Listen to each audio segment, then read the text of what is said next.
Hello and जय हिंद प्यारे साथियों। सेंट्रल टीचर एलिजिबिलिटी टेस्ट यानी CTET शिक्षक पात्रता परीक्षा के 5वें प्रैक्टिस सेट श्रृंखला के माध्यम से आप सभी का हमारे YouTube channel history by SN Yadav में बहुत बहुत स्वागत है। साथियों, आज के प्रैक्टिस सेट में हमने कक्षा 1 से 5 के शिक्षकों के लिए बाल विकास एवं शिक्षण विधि नामक टॉपिक से लगभग 30 प्रश्नों के क्रमवार श्रृंखला को लेकर उपस्थित हो रहा हूँ। तो उम्मीद करता हूं साथियों कि ये जो प्रश्न है आपकी आगामी परीक्षा के दृष्टिकोण से बेहद महत्वपूर्ण साबित होंगे। तो साथियों, इसी के साथ हम आज के पहले प्रश्न पर चलते हैं। आज का हमारा पहला प्रश्न है, निम्नलिखित कथनों में से कौन सा वाइगोत्स्की के द्वारा प्रस्तावित विकास तथा अधिगम के बीच संबंध का सर्वश्रेष्ठ रूप में सार प्रस्तुत करता है? निम्नलिखित कथनों में से कौन सा वाइगोत्स्की के द्वारा प्रस्तावित विकास तथा अधिगम के बीच संबंध का सर्वश्रेष्ठ रूप में सार प्रस्तुत करता है? ए है विकास अधिगम से स्वाधीन है, बी है विकास प्रक्रिया अधिगम प्रक्रिया से पीछे रह जाती है, सी है विकास अधिगम का समानार्थक है और डी है अधिगम एवं विकास समानांतर प्रक्रियाएं हैं। तो साथियों, इसका राइट आंसर है विकास प्रक्रिया अधिगम प्रक्रिया से पीछे रह जाती है। साथियों, वाइगोत्स्की के द्वारा प्रस्तावित विकास तथा अधिगम के बीच संबंध का सर्वश्रेष्ठ रूप जो है वह विकास प्रक्रिया अधिगम प्रक्रिया से पीछे रह जाती है का सार प्रस्तुत करता है। 2 नंबर का प्रश्न है, कोहलबर्ग के सिद्धांत की एक प्रमुख आलोचना क्या है? ये है कोहलबर्ग ने बिना किसी अनुभूतिमूलक आधार के सिद्धांत प्रस्तुत किया। बी है कोहलबर्ग ने प्रस्ताव किया कि नैतिक तार्किकता विकासात्मक है। सी कोहलबर्ग ने पुरुषों एवं महिलाओं की नैतिक तार्किकता में सांस्कृतिक विभिन्नताओं को महत्व नहीं दिया। अब डी है कोहलबर्ग ने नैतिक विकास की स्पष्ट अवस्थाओं का उल्लेख नहीं किया। तो साथियों, इसका राइट आंसर है कोहलबर्ग ने पुरुषों एवं महिलाओं की नैतिक तार्किकता में सांस्कृतिक विभिन्नताओं को महत्व नहीं दिया है। साथियों,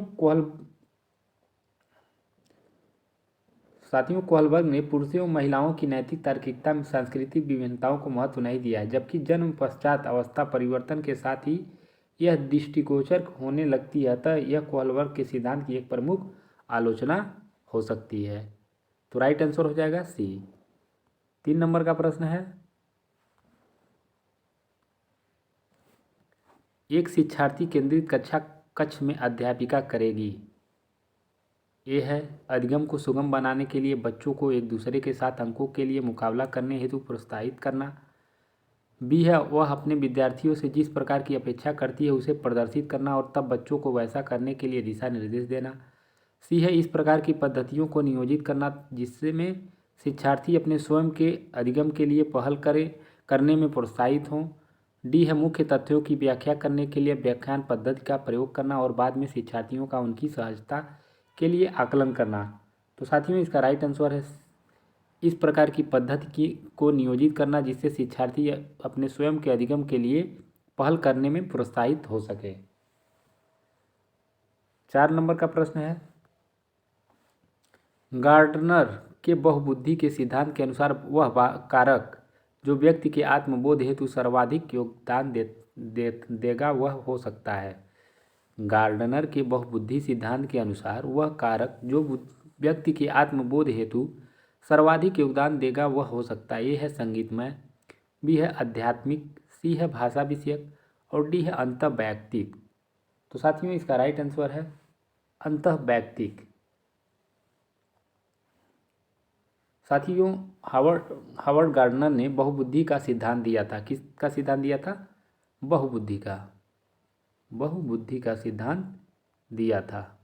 गार्डनर ने बहुबुद्धि का सिद्धांत, इन्होंने 7 प्रकार के बुद्धि का उल्लेख किया जिनकी क्षमताएं या कार्य अलग अलग हो सकती हैं, जिसमें भाषाई बुद्धि, तार्किक गणितीय, शारीरिक गतिकी बुद्धि, स्थानिक बुद्धि, व्यक्तिक आत्मबुद्धि और व्यक्तिक पर बुद्धि मुख्य रूप से हैं।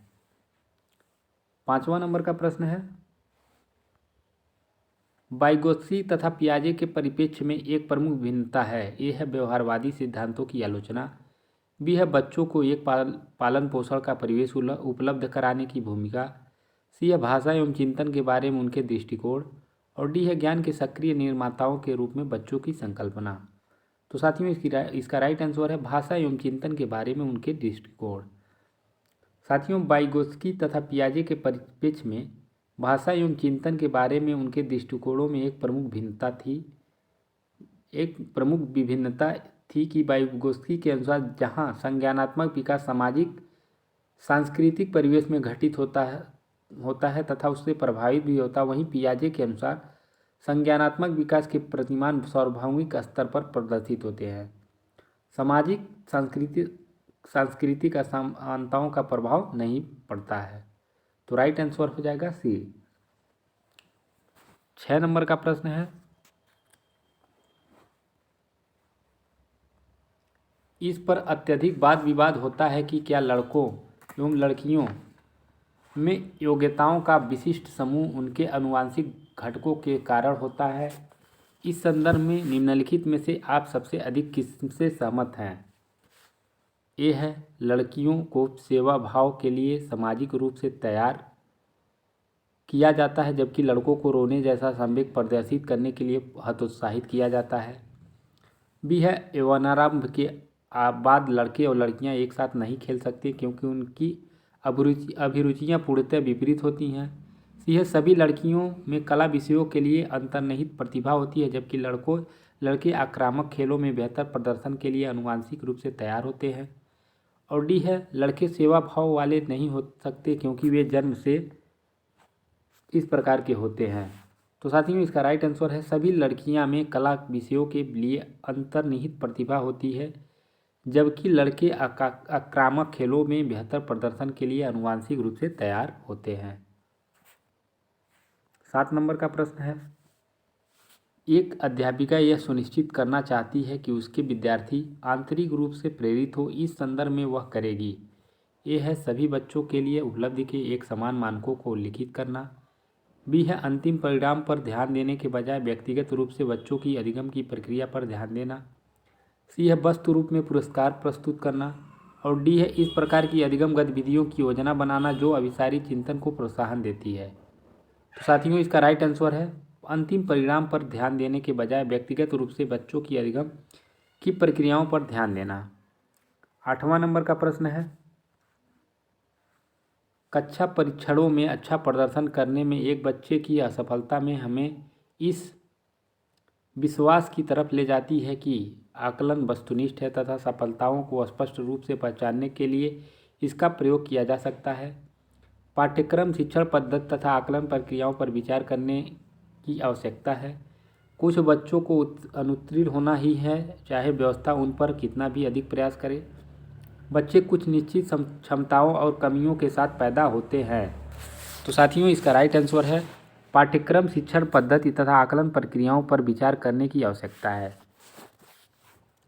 साथियों कक्षा परीक्षण में अच्छा प्रदर्शन करने में यदि कोई विद्यार्थी असफल होता है तो यह असफलता हमें इस विश्वास की तरफ ले जाती है कि पाठ्यक्रम शिक्षण पद्धति तथा आकलन प्रक्रियाओं पर विचार करने की आवश्यकता है, जिससे कि परिणाम को सुधारा जा सके। 9वां नंबर का प्रश्न है, आपकी कक्षा में कुछ बच्चे हैं जो गलतियां करते हैं, इस परिस्थिति का आपके विश्लेषण के अनुसार कौन सा कथन सर्वाधिक उपयुक्त है? यह बच्चों को बुद्धि स्तर निम्न है। बी बच्चों की अध्ययन में रुचि नहीं है और वे अनुशासनहीनता उत्पन्न करना चाहते हैं। सी बच्चों को आपकी कक्षा में प्रोन्नत नहीं करना चाहिए। डी बच्चों ने अभी तक संकल्पनात्मक स्पष्टता प्राप्त नहीं की है तथा आपको अपनी शिक्षण विधि पर चिंतन करने की आवश्यकता है। तो साथियों इसका राइट आंसर हो जाएगा बच्चों ने अभी तक संकल्पनात्मक स्पष्टता प्राप्त नहीं की है तथा आपको अपनी शिक्षण विधि पर चिंतन करने की आवश्यकता है। साथियों यदि कक्षा में कुछ विद्यार्थी गलती करते हैं तो जो गलतियां करते हैं इस परिस्थिति के अनुसार बच्चों ने अभी तक संकल्पनात्मक स्पष्टता प्राप्त नहीं की है तथा आपको अपनी शिक्षण विधि पर चिंतन करने की आवश्यकता, यह कथन सर्वाधिक उपयुक्त प्रतीत है। 10 नंबर का प्रश्न है, एक विद्यार्थी एक प्रकरण में मुख्य बिंदुओं को रेखांकित करती है, उसका एक दृश्यात्मक प्रस्तुतिकरण बनाती है तथा प्रकरण की समाप्ति पर अपने दिमाग में उत्पन्न होने वाले प्रश्नों को प्रस्तुत करती वह विचारों के संगठन के रूप में संगठन के द्वारा अपने चिंतन को निर्देशित करने की कोशिश कर रही है। अनुरक्षण पूर्वाभ्यास की रणनीति का प्रयोग करने की कोशिश कर रही है। प्रेक्षण अधिगम सुनिश्चित कर रही है। केंद्र बिंदु की विधि का प्रयोग करने की कोशिश कर रही है। तो साथियों इसका राइट आंसर हो जाएगा विचारों के संगठन के द्वारा अपने चिंतन को निर्देशित करने की कोशिश कर रही है। साथियों एक विद्यार्थी एक प्रकरण में मुख्य बिंदुओं को रेखांकित करती है, उसका एक दृश्यात्मक प्रस्तुतिकरण बनाती है तथा प्रकरण की समाप्ति पर अपने दिमाग में उत्पन्न होने वाले प्रश्नों को पूछती है। वह विचारों के संगठन के द्वारा अपने चिंतन को निर्देशित करने की कोशिश कर रही है। यह स्टेटमेंट सही है। 11 नंबर का प्रश्न है, किस प्रकार में से एक अध्यापिका बच्चों को बेहतर समस्या समाधानकर्ता बनने में सहायता कर सकती है? ए है बच्चों को विविध प्रकार की समस्याओं का समाधान करने के मौके देना तथा उनका हल करते समय सहयोग देना। बी है बच्चों को पाठ्य पुस्तक में समस्याओं का उत्तर देखने के लिए प्रोत्साहित करना। सी है विद्यार्थियों के सामने प्रस्तुत सभी समस्याओं के सही समाधान उपलब्ध कराना। और डी है समस्याओं का समाधान करने के लिए वस्तु रूप में पुरस्कार देना।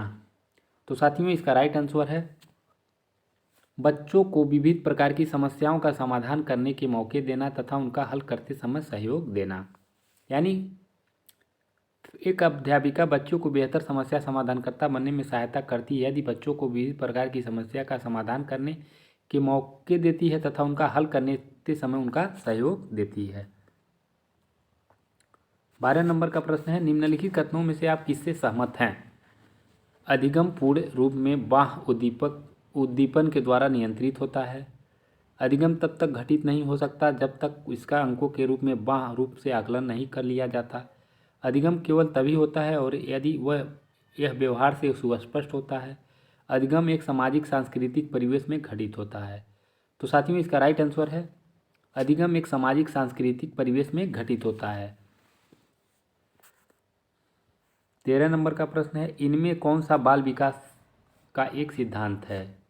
यह है विकास परिपक्वन तथा अनुभव के बीच अन्योन्य क्रिया की वजह से घटित होता है। अनुभव विकास का एकमात्र निर्धारक है। विकास प्रबलन तथा दंड के द्वारा सुनिश्चित किया जाता है। विकास प्रत्येक बच्चे की गति का सही ढंग से अनुमान लगा सकता है। तो साथियों इसका राइट आंसर है विकास परिपक्वन तथा अनुभव के बीच अन्योन्य क्रिया की वजह से घटित होता है। यह बाल विकास का एक सिद्धांत है। 14 नंबर का प्रश्न है, प्रकृति पालन पोषण वाद विवाद के संदर्भ में निम्नलिखित कथनों में से कौन सा आपको उपयुक्त प्रतीत होता है? ये है एक बच्चा एक खाली स्लेट के समान होता है जिसका चरित्र परिवेश के द्वारा किसी भी आकार में ढाला जा सकता है। एक बच्चे के व्यवहार का निर्धारण करने में परिवेशीय प्रभावों का बहुत कम महत्व होता है। वह प्राथमिक रूप से आनुवांशिक रूप से निर्धारित होता है। वंशानुक्रम तथा परिवेश अभिन्न रूप से एक दूसरे से गुथे हुए हैं और दोनों विकास को प्रभावित करते हैं। बच्चे आनुवांशिक रूप से उस तरफ प्रवृत्त होते हैं जिस तरफ होना चाहिए। इससे कोई फर्क नहीं पड़ता है कि वे किस प्रकार के परिवेश में पल बढ़ रहे हैं। तो साथियों इसका राइट आंसर है वंशानुक्रम तथा परिवेश अभिन्न रूप से एक दूसरे से गुथे हुए हैं और दोनों विकास को प्रभावित करते हैं। साथियों प्रकृति पालन पोषण वाद विवाद के संदर्भ में वंशानुक्रम तथा परिवेश अभिन्न रूप से एक दूसरे से गुथे हुए हैं और दोनों विकास से प्रभावित करते हैं। उपयुक्त कथन सही है। 15 नंबर का प्रश्न है, समाजीकरण एक प्रक्रिया है। समाजीकरण एक प्रक्रिया है मूल्यों विश्वासों तथा अपेक्षाओं को अर्जित करने की, घुलने मिलने तथा समायोजन की, एक समाज की संस्कृति की आलोचना करना सीखने की, मित्रों के साथ सामाजिक बनने की। तो साथियों इसका राइट आंसर है मूल्यों विश्वासों तथा अपेक्षाओं को अर्जित करने की। यानी समाजीकरण जो है वह मूल्यों विश्वासों तथा अपेक्षाओं को अर्जित करने की एक प्रक्रिया है। 16 नंबर का प्रश्न है, पियाजे अनुमोदन करते हैं कि पूर्व सक्रियात्मक बच्चे याद रखने में असमर्थ होते हैं। निम्नलिखित कारकों में से किसको उन्होंने इस असमर्थता के लिए जिम्मेदार ठहराया है? यह है परिकल्पित निगमनात्मक तार्किकता की अयोग्यता। बी है व्यक्तिगत कल्पित कथा। सी है विचार की अनुत्क्रमणीयता पलट न सके। और डी है उच्च स्तर की अमूर्त तार्किकता की कमी। तो साथियों इसका राइट आंसर है विचार की अनुकरणीयता पलट न सके। साथियों पियाजे के अनुसार बच्चे पूर्व सक्रियात्मक अवस्था में याद रखने में असमर्थ होते हैं क्योंकि बच्चे विचारों की अनुकरणीयता या अभिलोमीयता में सक्षम नहीं होते, अर्थात बालक मानसिक रूप से प्रारंभिक बिंदु पर पुनः नहीं लौट पाते हैं। 17 नंबर का प्रश्न है पियाजे के सिद्धांत के अनुसार बच्चे निम्नलिखित में से किसके द्वारा सीखते हैं। ये है सही प्रकार से ध्यान लगाकर जानकारी को याद करना, बी है समाज के आर्थिक योग सदस्यों के द्वारा उत्पन्न कराए गए सहारे के आधार पर, सी है अनुकूलन की प्रक्रियाएं और डी है उपयुक्त पुरस्कृत दिए जाने पर अपने व्यवहार में परिवर्तन करना। तो साथियों इसका राइट आंसर है अनुकूलन की प्रक्रियाएं। साथियों पियाजे के सिद्धांत के अनुसार बच्चे अनुकूलन के प्रक्रियाओं के द्वारा सीखते हैं। अनुकूलन समायोजन की सहायता पहुंचाता है कि आत्मसातन एवं सामंजस्य नामक दो प्रक्रम सन्निहित होते हैं। 18 नंबर का प्रश्न है वाइगोत्स्की के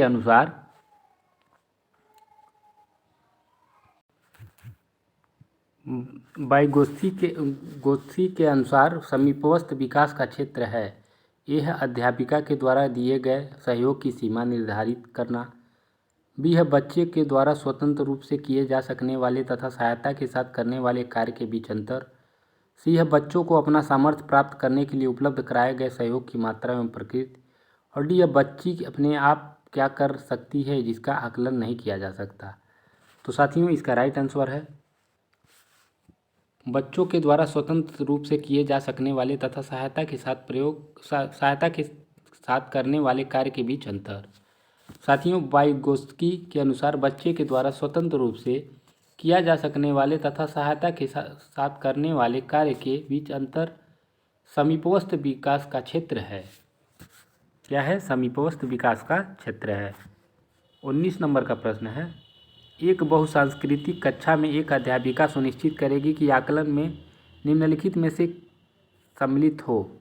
यह है अपने आकलन उपकरण की अविश्वसनीयता तथा वैधता, बी है अधिगम के न्यूनतम स्तरों के लिए अनुपालन करते हुए विद्यालय प्रशासन की अपेक्षाओं को पूरा, सी है आकलन उपकरण के मानकीकरण, और डी है अपने विद्यार्थियों को सामाजिक सांस्कृतिक पृष्ठभूमि। तो साथियों इसका राइट आंसर है अपने विद्यार्थियों को सामाजिक सांस्कृतिक पृष्ठभूमि। साथियों एक शिक्षिका अपनी बहुसांस्कृतिक तथा कक्षा आकलन करने के लिए अपने विद्यार्थियों की सामाजिक सांस्कृतिक पृष्ठभूमि को सम्मिलित करेगी। 20 नंबर का प्रश्न है एक उच्च प्राथमिक विद्यालय के संरचनात्मक कक्ष में अपने स्वयं के आकलन में विद्यार्थियों की भूमिका में निम्नलिखित में से क्या देखा जाएगा। ये है एक विस्तृत दिशा निर्देश बनाना कि किस प्रकार से विद्यार्थियों की उपलब्धि तथा कक्षा में प्रतिष्ठा को अंकों के साथ सहसंबंध किया जाएगा, बी विद्यार्थी अपने आकलन के एकमात्र निर्धारक होंगे, सी विद्यार्थी अध्यापक के साथ आकलन के लिए योजना बनाएंगे, और डी शिक्षण अधिगम में आकलन की भूमिका को नकारना। तो साथियों इसका राइट आंसर है विद्यार्थी अध्यापक के साथ आकलन के लिए योजना बनाएंगे। साथियों उच्च प्राथमिक विद्यालय के संरचनात्मक कक्ष में अपने स्वयं के आकलन के लिए वह अध्यापक के साथ आकलन करने की योजना बनाएंगे। 21 नंबर का प्रश्न है समावेशी शिक्षा के पीछे मूलाधार यह है कि यह है समाज में विभिन्नता और विद्यालयों को इस विभिन्नता के प्रति संवेदनशील होने के लिए समावेशी होने की आवश्यकता है, बी है हमें विशेष आवश्यकता वाले बच्चों के ऊपर दया करने की आवश्यकता है और सुविधाओं तक उनकी पहुंच होनी चाहिए, सी है विशेष आवश्यकता वाले बच्चों के लिए अलग विद्यार्थियों की व्यवस्था करना लागत प्रभावी नहीं है, और डी है प्रत्येक बच्चों के निष्पादन के लिए मानक एक समान तथा मानकीकृत होने चाहिए। तो साथियों इसका राइट आंसर है समावेशी शिक्षा के पीछे जो मूलाधार होता है वह समाज में विभिन्नता और विद्यालयों को इस विभिन्नता के प्रति संवेदनशील होने के लिए समावेशी होने की आवश्यकता है। 22 नंबर का प्रश्न है निम्नलिखित में से कौन सा तरीका अध्यापिका के द्वारा एक सृजनात्मक बच्चे की पहचान करने के लिए सर्वाधिक उपयुक्त होगा। यह अवलोकन करना कि बच्ची समूह कार्यों में साथियों के साथ किस प्रकार से प्रतिक्रिया करती है। बी मानकीकृत बुद्धि परीक्षणों को देना। सी है वस्तुनिष्ठ प्रकार के परीक्षणों को देना। और डी है बच्चे को विस्तृत रूप से अवलोकन करना, विशेष रूप से उस समय जब वह समस्याओं को हल करती है। तो साथियों इसका राइट आंसर है बच्चों को विस्तृत रूप से अवलोकन करना, विशेष रूप से उस समय जब वह समस्याओं को हल करती है। यानी यदि कोई शिक्षक किसी सृजनात्मक बच्चों की पहचान करना चाहती है तो उसे बच्चों को विस्तृत रूप से अवलोकन करे और विशेष रूप से तब जाकर वह समस्याओं को हल कर सकती है। 23 नंबर का प्रश्न है, एक अध्यापिका समाज के वंचित वर्गों से आए बच्चों की आवश्यकताओं के प्रति प्रभावशाली तरीके से प्रतिक्रिया निम्नलिखित द्वारा कर सकती है। ये है अन्य बच्चों को वंचित वर्ग से आए बच्चों के साथ सहयोग करने के लिए कहना तथा विद्यालय के तरीकों को सीखने में उनकी सहायता करने के लिए कहना। बी है विद्यालयी व्यवस्था तथा स्वयं के उन तौर तरीकों के बारे में विचार करना जिससे पक्षपात एवं रूढ़िबद्धता झलकती है। सी है उनके प्रताड़ित होने के अवसरों को कम करने के लिए यह सुनिश्चित करना कि बच्चे आपस में अन्योन्यक्रिया करने का मौका न पाए। और डी वंचित वर्ग से आए बच्चों को विद्यालय के नियमों एवं उपेक्षाओं के प्रति संवेदनशीलता बनाना ताकि उनका अनुपालन करे। तो साथियों इसका राइट आंसर है विद्यालयी व्यवस्था तथा स्वयं के उन तौर तरीकों के बारे में विचार करना जिनसे पक्षपात एवं रूढ़िबद्धताएं झलकती हैं। 24 नंबर का प्रश्न है, अनुसंधान से पता चला है कि विद्यालयों में अनेक स्तरों पर विभेदीकरण पाया जाता है। उच्च प्राथमिक स्तर पर इनमें से कौन सा विभेदीकरण का एक उदाहरण नहीं है। ए है बहुत से अध्यापक पढ़ाने के लिए केवल व्याख्यान विधि का प्रयोग करते हैं। बी है मध्याह्न भोजन के दौरान दलित बच्चों को अलग बैठाया जाता है।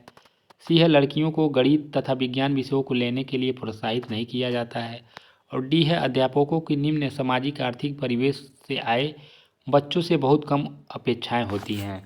तो साथियों इसका राइट आंसर है बहुत से अध्यापक पढ़ाने के लिए केवल व्याख्यान विधि का प्रयोग करते हैं।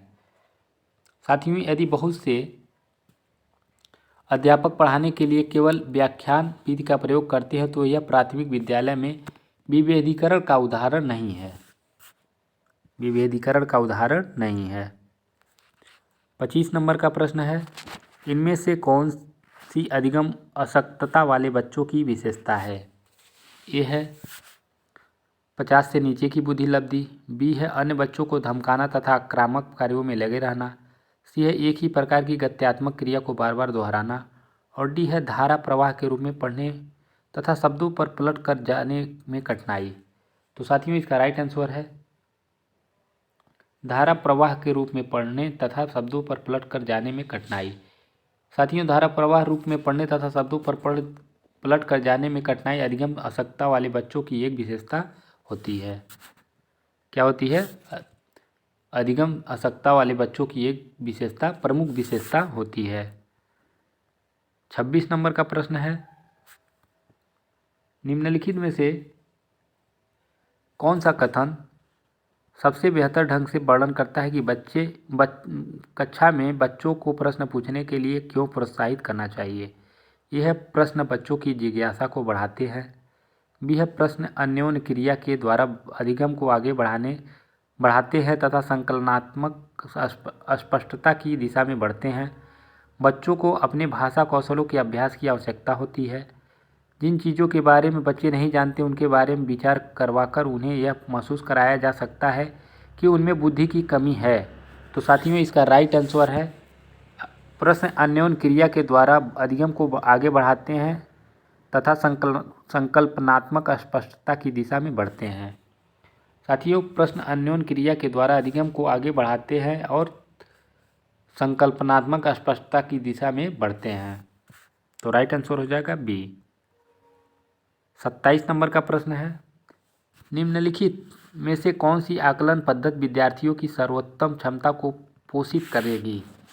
ये है जब विद्यार्थियों को बहुविकल्पी प्रश्नों के माध्यम से दिए गए परीक्षण के रूप में तथ्यों को दोहराने की आवश्यकता होती है। बी है जब संकल्पनात्मक परिवर्तन तथा विद्यार्थियों के वैकल्पिक समाधानों को आकलन की विभिन्न विधियों के द्वारा आकलित किया जाता है। सी है जब कक्षा में विद्यार्थियों के द्वारा प्राप्त किए गए अंक और स्थान सफलता का एकमात्र निर्धारक होते हैं। और डी है जब परीक्षा के अंकों और विद्यार्थी की योग्यता के बीच सकारात्मक सहसंबंध पर बल दिया जाता है। तो साथियों इसका राइट आंसर है जब संकल्पनात्मक परिवर्तन तथा विद्यार्थियों के वैकल्पिक समाधानों को आकलन की विभिन्न विधियों के द्वारा आकलित किया जाता है। 28 नंबर का प्रश्न है, एक बच्चे को सहारा देने की मात्रा एवं प्रकार में परिवर्तन इस बात पर निर्भर करता है। ए अध्यापिका की मनोदशा, बी कार्य के लिए प्रस्तावित पुरस्कार, सी बच्चे के निष्पादन का स्तर और डी बच्चे की नैसर्गिक योग्यताएं। तो साथियों इसका राइट आंसर है बच्चे का निष्पादन, बच्चे के निष्पादन का स्तर। साथियों एक बच्चे को सहारा देने की मात्रा एवं प्रकार में परिवर्तन इस बात पर निर्भर करता है कि बच्चे का निष्पादन स्तर कितना है। 29 नंबर का प्रश्न है,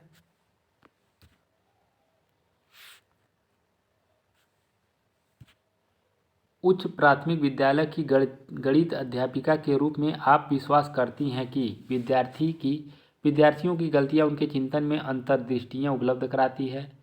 उच्च प्राथमिक विद्यालय के सभी बच्चों में गणित पढ़ने की योग्यता नहीं होती है। लड़के गणित को बिना अधिक प्रयास किए सीख जाएंगे क्योंकि यह उनकी जन्मजात विशेषता है तथा आपको लड़कियों के ऊपर अधिक ध्यान देने की आवश्यकता है। विद्यार्थियों को कार्यविधिक ज्ञान को जानने की आवश्यकता होती है, चाहे वे संकल्पनात्मक आधार नहीं समझते हों। तो साथियों इसका राइट आंसर है विद्यार्थियों की गलतियों उनके चिंतन में अंतर्दृष्टियां उपलब्ध कराती हैं। 30 नंबर का प्रश्न है और आज का अंतिम प्रश्न है, इन कथनों में से आप किससे सहमत हैं। ये है एक बच्चा अनुत्तीर्ण होता है क्योंकि सरकार विद्यालयों में पर्याप्त प्रौद्योगिकी संसाधन प्रदान नहीं कर रही। एक बच्चे की असफलता के लिए वंशानुक्रम घटकों को प्रत्यक्ष रूप से जिम्मेदार ठहराया जा सकता है जिससे उसने अपने माता पिता से अर्जित किया है। सी है एक बच्चे की असफलता व्यवस्था तथा बच्चे के प्रति प्रतिक्रिया करने में इसकी असमर्थता का एक प्रतिबिंब है और डी इनमें से कोई नहीं। तो साथियों इसका राइट आंसर है एक बच्चे की सफलता व्यवस्था तथा बच्चे के प्रति प्रतिक्रिया करने में इसकी असमर्थता का एक प्रतिबिंब है। साथियों इसी के साथ हमारा आज का प्रैक्टिस सेशन समाप्त हुआ और उम्मीद करता हूं कि यह जो प्रश्न हैं आपको बेहद पसंद आएंगे। तो साथियों यह प्रश्न आपको अगर पसंद आए तो इसको लाइक करिएगा, सब्सक्राइब करिएगा और अपने यार दोस्तों में शेयर ज़रूर करिएगा जिससे हमारा भी हौसला साथियों अफजाई होता रहे। तो साथियों इसी के साथ हम आपसे एक बार पुनः विदा ले रहे हैं और कल पुनः कुछ नए प्रश्नों के साथ कुछ नए टॉपिक के साथ आप सभी के समक्ष उपस्थित होंगे। तब तक के लिए जय हिंद, जय भारत, वंदे मातरम।